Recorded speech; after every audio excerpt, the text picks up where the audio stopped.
and welcome back to the North Lodge Cottage Garden.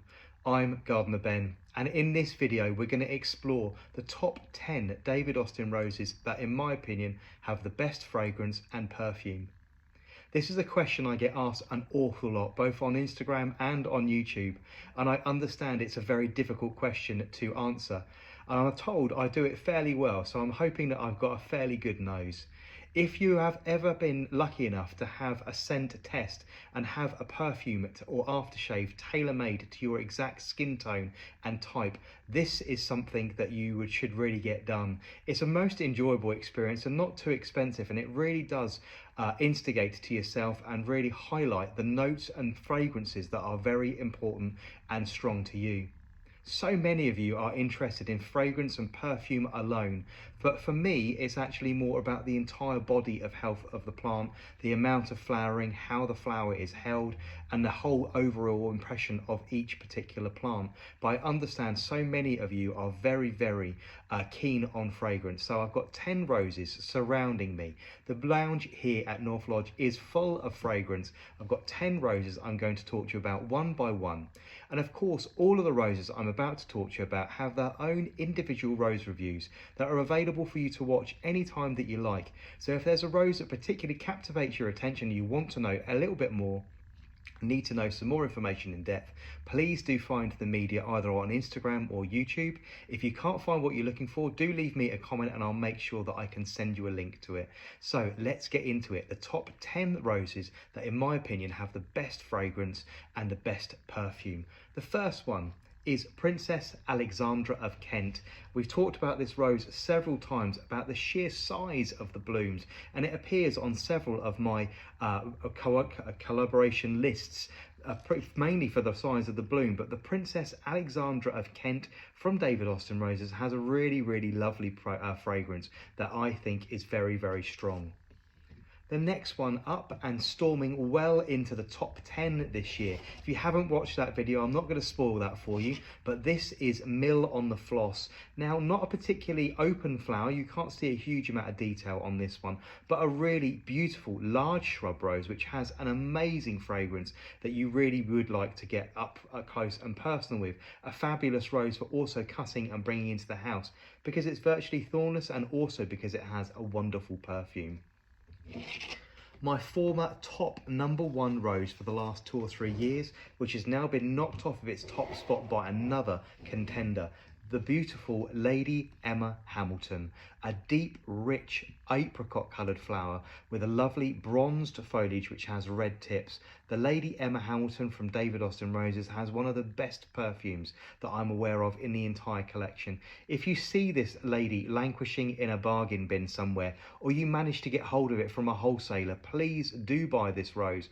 I believe it's out of stock now worldwide everywhere, but Lady Emma Hamilton held the #1 most needed David Austin rose for myself for several years because it is absolutely stunning in the fragrance. Oh, it's just absolutely wonderful. So here on the list for best for fragrance is Lady Emma Hamilton. Right, lots of vases here, trying not to knock over. The only climbing rose making it on to this particular list for best for fragrance, if this is something that's really important to you and you want that lovely whimsical cottage garden feel with a rose rambling around your porch or door, this is TheGenerous Gardener. Bred and introduced by David Austin Roses with proceeds going to the National Garden Scheme. This is a fabulous climbing rose that only reaches around 15 feet, so very manageable for most people's domestic gardens, but it also has a stunning fragrance. It's rich and it's heavy and it's fruity and it's well worth planting. So here on the list of highly scented David Austin Roses is TheGenerous Gardener. Right, over here, appearing on several of these lists, is the beautiful and not so assuming the Country Parson, a beautiful little yellow rose which produces these lovely clusters of beautiful sherbet yellow flowers with the most amazing perfume. This one at the Chelsea Flower Show this year in David Austin Rose's secret garden was quite literally filling their marquee with fragrance. So this is the Country Parson. Its sister rose, which appears again on several of these lists, is Harlow Carr. Very, very highly fragrant, rich and fruity in its tones. This is really well worth planting if you have the space. Like the country parson, you can grow this one in a pot, so a very useful rose to have about where you really want to pack some serious punch. Also on David Austin's Best for Flowering range. An oldie, but a very, very goodie, very popular here with me at North Lodge. This is the stunning Sceptred Isle. A really beautiful true pink rose reaching around 5 feet. This one has a wonderful, strong myrrh fragrance. You're talking all of those very dark, rich, woody types of perfume like sandalwood and cloves, all mixed into a really, really heady perfume. This rose also has a beautiful collection of golden stamens right at the center of the plant, which really is quite captivating. It's the kind of thing that your mum or your grandma or your auntie is going to really want to get their face into and really have a good sniff. I've got mine planted next to a low set of steps very near the tap, so I can enjoy it every time I'm watering the garden. So here on the list for best for perfume is Sceptred Isle. A big, bold beauty now that is really, really packing some punch, not only in colour but also in fragrance. This is the Poet's Wife. A large shrub rose from David Austin Roses, which is very informal on its habit. I know some of you will struggle with that, but I absolutely adore the way she rambles around the back of the border, poking her head out here and poking her head out there. She is very, very thorny, so do be careful how you handle her, and especially if you're planning to cut it and bring it into this house where the blooms will quite literally fill a room with fragrance. But this is the really bold and beautiful Poet's Wife. A rose that you've seen on many of these collections already, and I believe that is difficult to get hold of these days. The lovely Crown Princess Margarita, a beautiful apricot rose with long arching stems, which is perfect for growing up a fence, or as I do, put it in the back of a border, much like the Poet's Wife, where it rambles about and just pops up here and there. But Crown Princess Margarita for me has one of the best fragrances in the entire David Austin collection, which is why I love cutting it and bringing it into the house. The last rose up for you now is this one just here. This is the stunning Munstead Wood.